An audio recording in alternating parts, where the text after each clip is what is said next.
Guys, before this video starts, I want to tell you about this sick website that sells hella cheap NBA jerseys. The website is ringchasers.com. I copped myself a few jerseys on there a while back, and I honestly don't know how their prices are this cheap. If you guys want to get a sick deal on a jersey, make sure you check them out. Link will be in the description, and use code LQG at checkout for an extra 10% off. What's going on, guys? It's LQG, and today I'm back with another video. So today we have for you guys NBA Legends Explain why big men have vanished. So it's no secret, we all know that the game has been changing, and the art of a powerful low post center is no longer what teams go for. In this video, some NBA legends are going to explain why they think that has happened. Make sure to let me down in the comments below what you guys think, and also smash the like button. Let's see if we get 100 likes on this video. And make sure you guys subscribe to catch all the new content. We are releasing daily videos for the rest of 2021, so make sure you don't miss out. With that being said, let's get into NBA Legends Explain why the big man has vanished. Where have all the dominant big men gone? You could either say they have evolved, or you could say they fell off. A lot of different experts will say different things. Me, I was a power player. When I was playing in Phoenix Sun, I used to tell Steph Curry was the general manager, I wasn't born with the gifts you were born with. I don't have the ability. That was my line. I don't have the ability to step outside and shoot the jumper. But if you're a fan of the game, I guess you could appreciate a guy that's supposed to play center like a Dirk Nowitzki, but you see him step outside and shoot the three, drive to the hole, create for his teammates. So again, either they fell off or they evolved. I mean, so much in sports is cyclical in nature that that'll come around again. Are we going to see a time again where every team has a big man or tries to have a dominant big man in there in the middle? C-Web? You may, if it's because of defensive presence. But I think the game is so quick and so fast now. One thing about Shaq that was underestimated was that he was just as quick as a guard. He wasn't fast, but I mean, when you have the ball here and you want to do a James-worthy move, a spin baseline or something, you can shake someone to go the other way. For me, that came in the NBA, they wanted me to play center. I weigh 245 pounds, and I'm 5 inches shorter or 3 inches shorter than most centers. And for me, checking a guy like a Shaq or checking a big dude and playing the center position, I felt I might have a chance offensively because I can use quickness and things like that before the game, wearing down, banging down, me going to help, and I'm the biggest guy. Now a guard has to rotate to him. I think that, one, you have to be really big and good, and so, you look in the NBA at him and Dwight Howard that are big guys. I don't know if you'll ever see that type of presence, and the style of play has changed too. I mean, but when you look at the game, and I think we've had this conversation before, when you used to watch Kareem and the undefendable skyhook, you wonder why hasn't another player come along with that kind of a move lately that would just make him an unstoppable force, Reg? Well, first of all, Kareem was born with that shot. I mean, that's something that, you think about. Even Magic Johnson, to a certain degree, tried to emulate and copy it, but it still wasn't the same Kareem Abdul-Jabbar sky hook. That's one shot that would probably never, ever be duplicated, at 7 foot. That was one shot that could, you throw it down to the guy down in the post. There's no way you're going to be able to defend that. But to me, and to go along with Shaq, to me the game has evolved. The notion was that you had to have a dominant center to win championships, and that's not the case. And personally, to me, I think the change really started in '92 with the Dream Team and in '96 in Dream Team 2, because if you look at the European big men, it's not as dominant as a Shaq or a David Robinson or a Hakeem Olajuwon down low. They're more pick and pop players. Now that they're in the NBA, that's where the game is starting to evolve.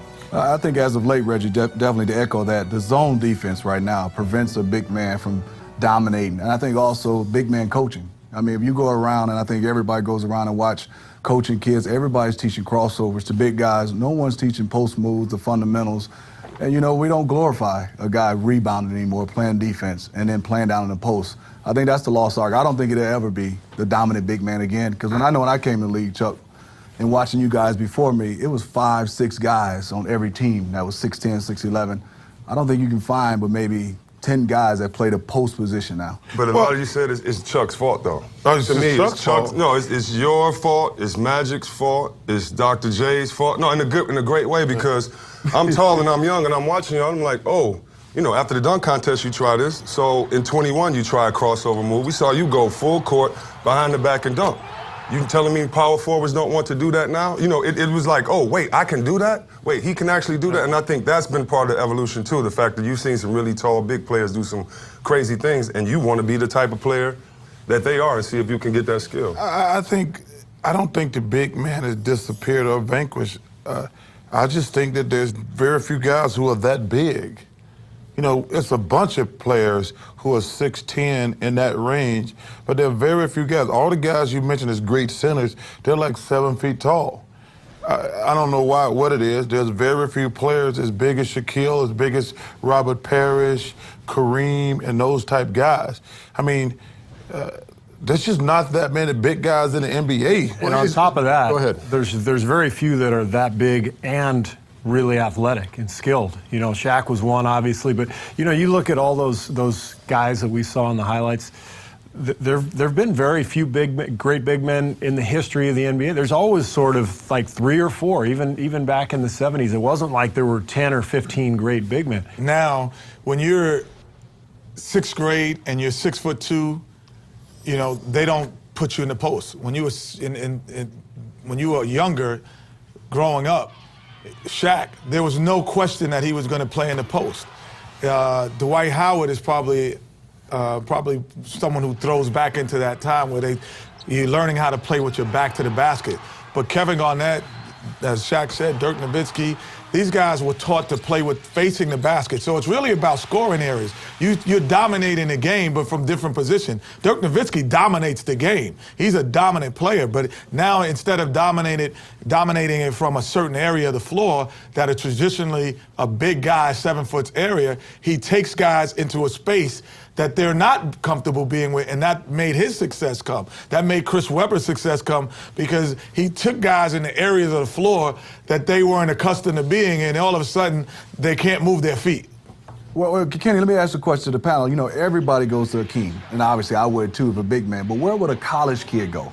Where would a high school kid go that's a big man? Everybody can't go to Akeem. Most of these kids now in college, they don't have coaches. No, they have Kevin Durant, Kevin Garnett, right, Dirk Nowitzki, 6'10" guys who put it on the floor. So they're going to emulate that. There's no question about it. You emulate what you see.